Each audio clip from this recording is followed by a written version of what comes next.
ये है मस्जिद रसूल, जिस मकाम पर नबी पाक सल्लल्लाहु अलैहि वसल्लम तशरीफ़ फरमा हुए।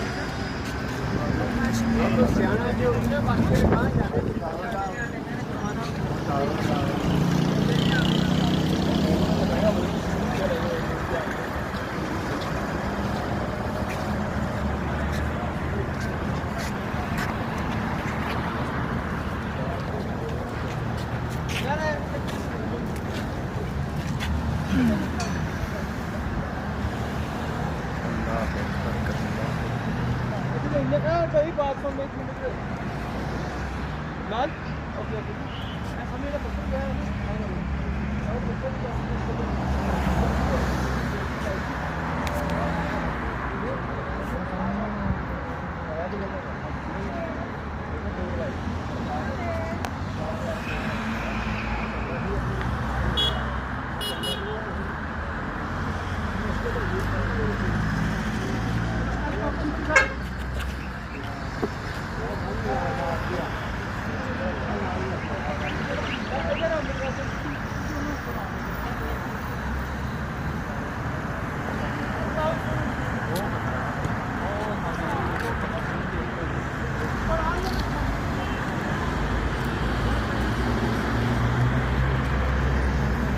मस्जिद रसूल है, जिस मकाम पर नबी पाक सल्लल्लाहु अलैहि वसल्लम तशरीफ़ फरमा थे।